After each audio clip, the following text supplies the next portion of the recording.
Hello and welcome to today's edition of the Daf Yomi Tractate Bava Metzia Daf 111 Omadeh. And that one, the middleman is exempt because his work is not performed for him. The Gemara asks, what are the circumstances of this case? If the middleman said to them, your wages are incumbent upon me, his wages are indeed upon him, as the one who hired the workers bears full responsibility, as is taught in the Braita, with regard to one who hired the labourer to perform work in his own field, and the employer inadvertently showed the labourer a field belonging to another in which he should work, the employer must give the labourer his full wages, and in addition, the employer goes back and takes from the owner of the field in which he worked the value of the benefit that the owner received from the labourer. The employer is entitled to claim from the owner of the field that the profit that the owner gained from the work, but not the entire wages of the labourer. This indicates that one who says, your wages are incumbent upon me, is responsible for the arrangement. The Gemara explains, no, it is necessary to state this halacha where the middleman said to them, the obligation to pay your wages is incumbent upon the employer, in which case they share responsibility for the payment and neither violates the prohibition. So what's the footnote? Shechiras po'alim al yidei acher. If one says to the middleman, go and hire workers for me, and upon hiring them, the middleman informed them that the employer was responsible for their wages, neither of them transgressed the prohibition of delaying payment of wages. Nevertheless, the employer is in violation of the verse, do not say to your neighbour, go and come again in Proverbs 3:28, if he is not busy and is merely putting them off. If the middleman neglected to say that the employer was responsible for their wages, even if he did not say, your wages are upon me, he is obligated to pay their wages, and he transgressed the prohibition of delaying payment of wages if he fails to do so. The Ramah maintains that even in that case, if the workers are aware that they are not working for the middleman, he does not transgress unless he specifically stated that he was responsible for their wages.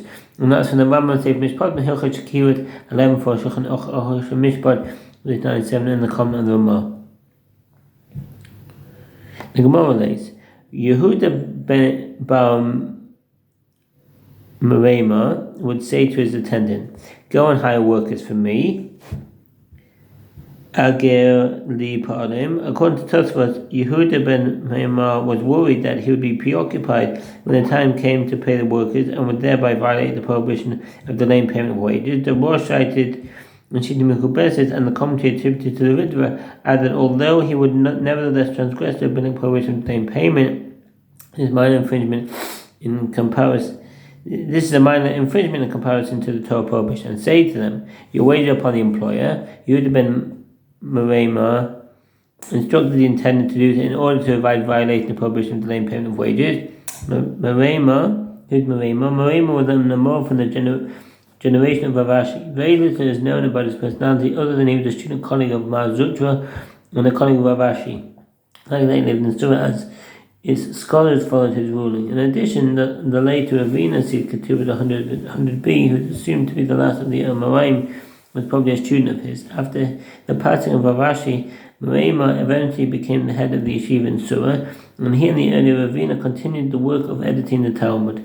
His son Rav Yehuda ben Metzia was also an important stage of the next generation. And Manzuta would hire workers for each other for the same reason. Rabbi Rav Huna said, there's marketplace workers of Surah. What does that mean?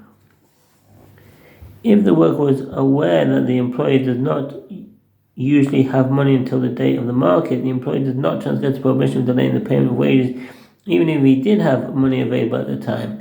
Once the market day arrives, any delay of payment causes him to transgress the verse, do not say to your neighbor, go and come again. Similarly, those who do not pay until they have completed their business dealings do not violate the prohibition until such time arrives. Also in Shulchan Aruch Mishpat 39:9 and the comment of the Mar, do not violate the prohibition by Torah by delaying payment of wages in the event that they do not pay the employees immediately. This is because everyone knows that they rely on the market day.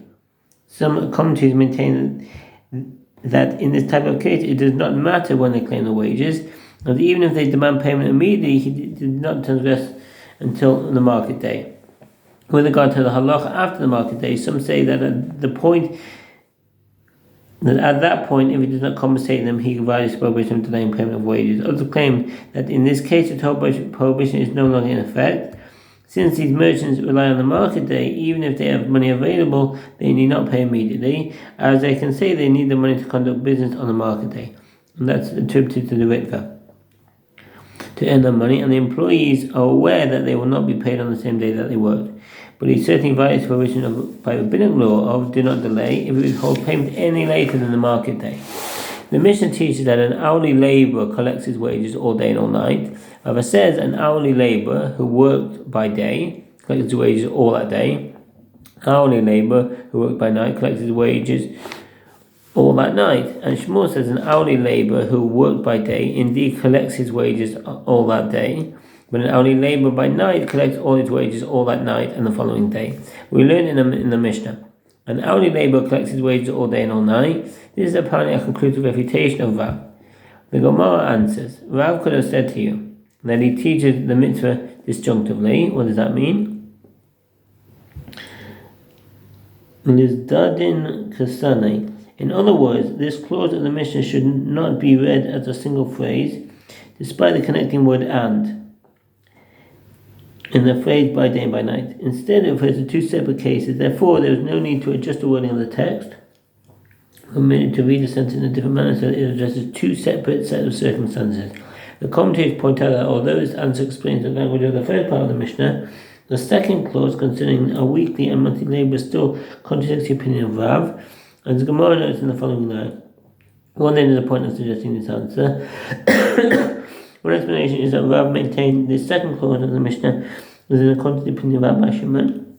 That means suggests that perhaps Rav holds that the entire Mishnah is in accordance with the opinion of Rabbi Shimon, which would mean that it is no longer necessary to employ the answer that the Mishnah is disjunctive.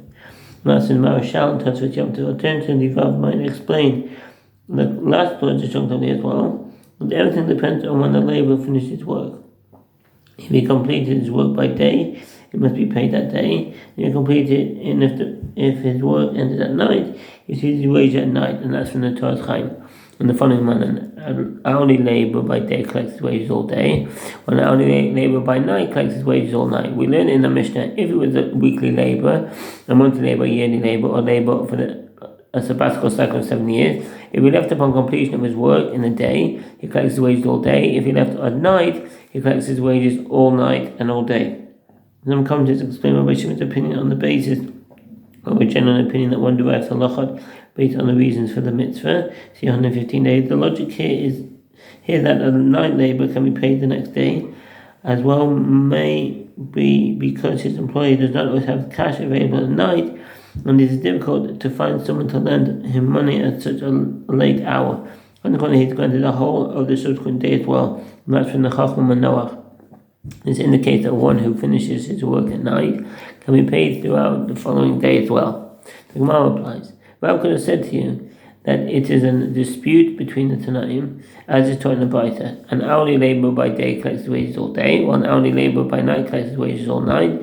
This is a statement of Rabbi Huda. Rabbi Shimon says an hourly labourer by day collects his wages all day, while an hourly labourer by night collects his wages all day and all night. The Braita continues. From here the sages stated, anyone who withholds Mekain Amar Kol HaKovesh. The connection between the first part of the Braita and its conclusion is unclear, and several explanations have been proposed.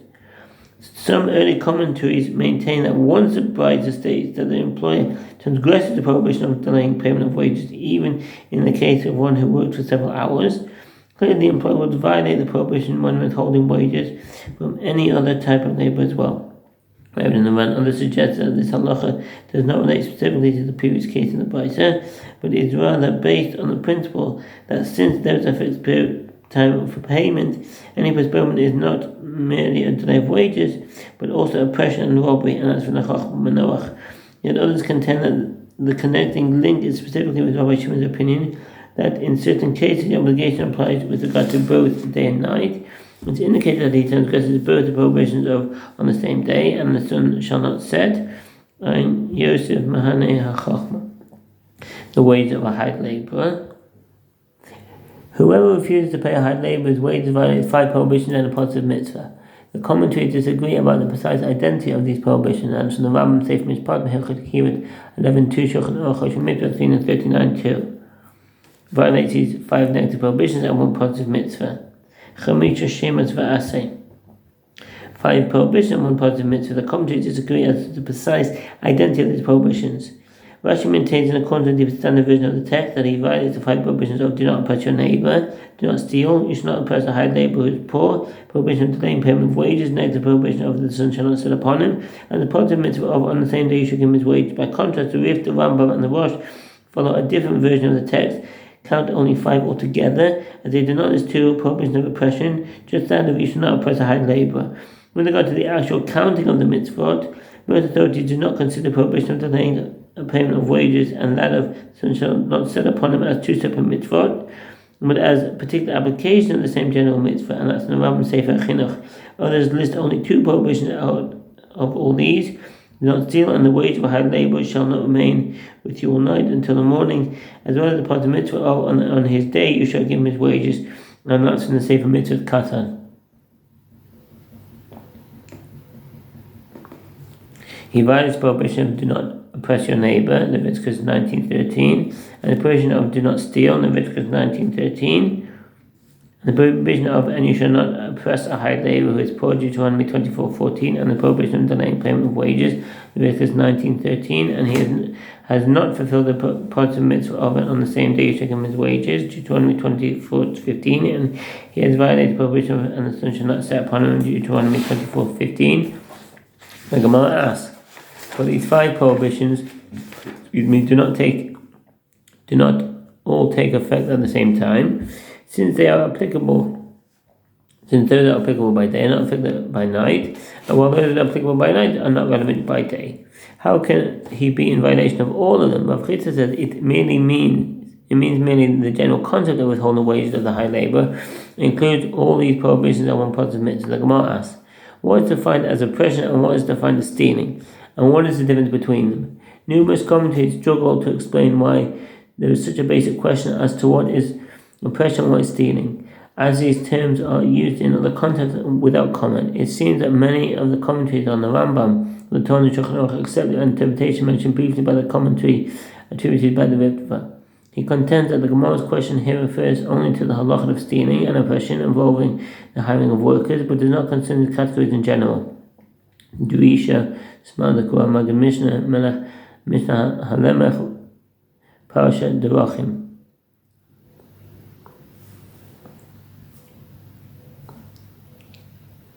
Gaze on the O6, stealing and oppression. A robber is one who forcefully takes money from another. For example, one who snatches an item out of someone's hand or enters their field and takes their produce.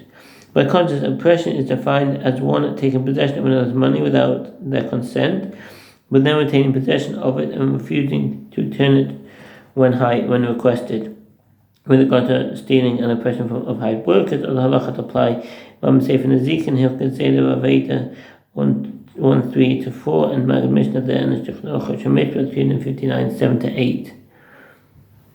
Rav Chesed said, if he told him go and return, see Proverbs 3:28, avoid paying him while saying that he will pay him at some point. This is oppression. If he said to him, you have money owed to you in my possession, but I will not give it to you, this is stealing.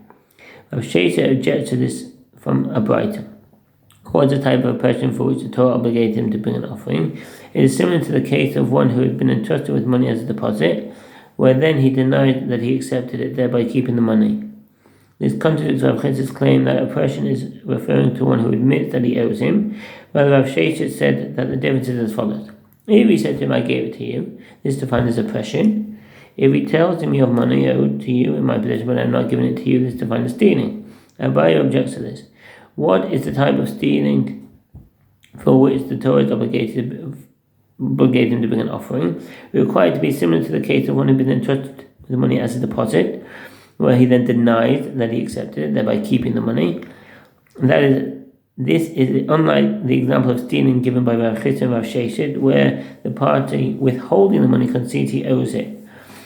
Rather, Abaye said, if he said to him, I never hired you, this is oppression, and if he claimed, I gave it to you, this is stealing. The Gemara asked, and according to Rav Sheshet, what is different about oppression, that he raised difficulty concerning it, and more difficult about stealing, that he did not raise difficulty. Thereby his question was similar to his, the Gemara explains. Or Shesha could have said to you, stealing means that he first stole from him by saying that he will not give him the money, and later denied owing it. The Gemara challenges, if so, then even with regard to oppression as well, the case can be that he first conceded that he owes a wage and later denied it. While Rosh Hashanah said that the case must be with the employee said labor, I gave it to you. The Gemara responds, how can these cases be compared? Granted, there it is written, and if he deals falsely with his name in a manner of deposit or of pledge or robbery in Leviticus 5:21, which by inference indicated he admitted it to him at the outset. But with regard to oppression, it is written, or by oppression, it is written, or he oppressed, which does not refer back to his previous denial, but is referring to the actual sin, indicating that he had already oppressed him. Rava said, there was no need for such an artificial distinction, as oppression is the same as stealing, and no practical difference exists between the two categories. And why then did the verse divide them into two categories? Although there are a number of alternative versions of the text, the commentaries write that the standard version is preferable, as the main problem is not the use of two distinct items, but rather the repetition itself, which would be problematic even if the Torah uses the same expression twice. See the commentary attributed to Ritva and others for further elaboration in two categories. It did this so that he will violate two prohibitions, stealing and oppression. Mishnah. Echad zachar adam ve'echad zachar behema ve'echad zachar kelim yesh bo mishum beyomo sitein zacharo ve'yesh bo mishum lo salen pula sachi itcha ad boke imosai bizman shedvao lo zavao eino over anav himchahu ezer chenvani o ezel shulchani eino over olav. When referring to a person's wages that he receives, or the renting of an animal, or the renting of utensils,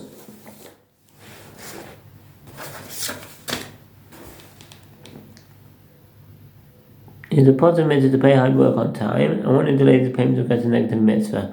This halacha applies to the hire of people renting animals and renting utensils. With regard to rental of real estate, some say that the renter does not violate its prohibition. And that's when the Rambam Seif Mishpatim Hilchot Shechirut 11:1 Shulchan Aruch Mitzvah 39:1 are all subject to prohibition of on the same day you should give him his wage, Deuteronomy 24:15. The Tana did not find it necessary to list all the relevant prohibitions, but merely listed a positive mitzvah and one prohibition which includes all the rest of the Quran. And are subject to the prohibition of the wage or hired labor shall not remain with you all night until the morning in Leviticus 19:13. When does he transgress these prohibitions? He transgresses them when the one owed the money claims his payment from him. If he did not claim his payment from him, the other does not transgress the prohibitions. If the one who owes the money transferred, let me say that again.